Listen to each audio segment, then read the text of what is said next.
Trams of Dnipropetrovsk, Ukraine, Part 2. Here I'm standing in front of the city of Dnipropetrovsk electric transit building. In the back of the building are the yards for the light rail vehicles. You can see the gate right here, and above the gate you can see a small logo of a tram vehicle. This is a double tram, and it has commercial signage on it. Here it says Ukr-Telecom. It's a Ukrainian telecommunications company, and you see a happy internet user in front of his computer, I would presume. Rush hour traffic is in effect. The tram, though, is not going as fast as it could be because it has to negotiate over a very rough track. One of the reasons why the track is so rough, we have vehicles illegally using the right-of-way. This causes premature wear and tear on the roadbed, which then makes the tracks become uneven. Again, enforcement is required in order to keep these roadbeds in proper condition for the tram vehicles. The trams only have doors operating on the right-hand side. That means that in this type of configuration, people have to go out into the street to get on and off the tram. When a car illegally blocks the intersection for the tram, it'll use its high beam lights and its bells to try and clear the intersection. The vehicle cannot back up. The tram has got no choice but to allow the vehicle to go through. In doing so, it delays its service. Here we have more uneven track, which is going to cause a little bit of jiggling and shaking and noise making of the tram vehicles here.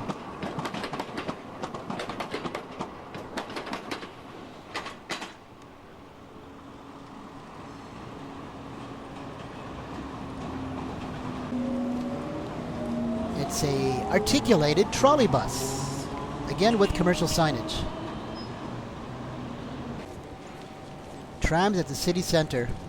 Dnipropetrovsk, like virtually every city in Soviet Union, had a large city square with an imposing large statue of Lenin overlooking the square. Many of these statues are now gone, but the few remaining ones are legacies of this communist past. They're kept mostly for historical purposes. This is now going to become the major commercial center of the city. There's a lot of real estate development going on here. You notice that some of the dogs here are running freely. A lot of these dogs are wild dogs. They have no owners. But the culture here basically allows dogs to run freely around the system. In fact, the dogs will go in and out of public buildings, sit in lobbies to warm up, get out of the rain, and they'll beg for food, and it's just part of the everyday life there. Cats do the same thing. A cat will come into a restaurant, sit there, catch mice, and then leave, you know. Another commercially painted double tram passing by a new building going up. This is the part of the former Lenin Square. There's a McDonald's sign up on the municipal building here. There's a lot of use of modern electronic bulletin boards, as you can see off on the one side of the square here. These signs have a lot of commercials on them. They also have speakers, so you can actually hear what's going on. It's quite modern. In some cases, it's quite overwhelming. All these small buses here are all privately owned buses that provide municipal service. Boom is one of the former state department stores. This whole area is being redeveloped now. There's a lot of, again, heavy use of commercialization for advertising, both static and giant computer screens with audio output. There are public address systems that play music and send out public messages as well.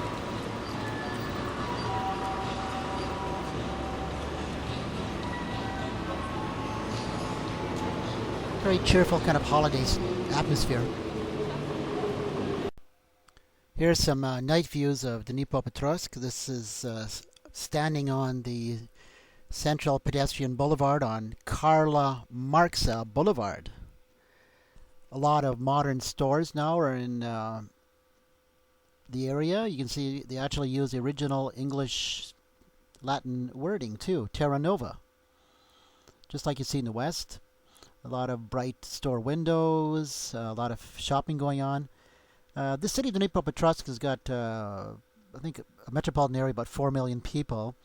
It appears to be a very sophisticated city. There's a lot of fashion going on, and a lot of shopping. It seems to be a fair bit of money going on. It used to be the center of the country where people used to build nuclear rockets, of all things, and it used to be a closed city.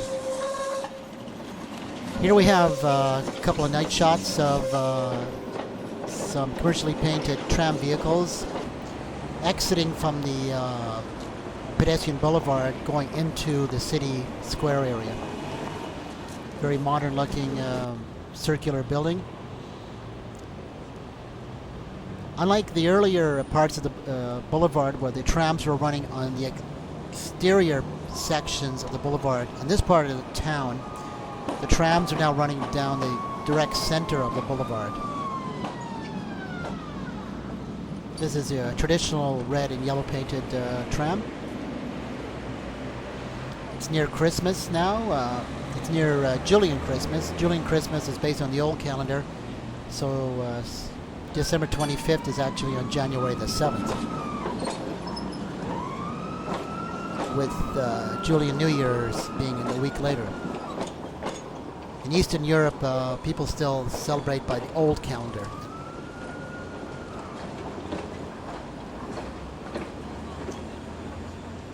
Those who follow that calendar. If you're going by the more modern Gregorian calendar, then it's you're based on December 25th of the normal calendar. This tram only had a single light on the top, and it was not as visible as the other ones. I don't know whether that was by its regular configuration or whether the lights were burned out. That's Jennifer in Latin script, and it's Jennifer in Cyrillic script. Modern stores for modern people, I guess. Wide sidewalks, wide roads, wide central boulevard with double track light rail or trams, trolley buses, privately run minibuses, taxis, cars, people walking. Private autos as well. Quite a wide variety of transit use here in the Ukrainian city of Dnipropetrovsk. I hope you enjoyed viewing it.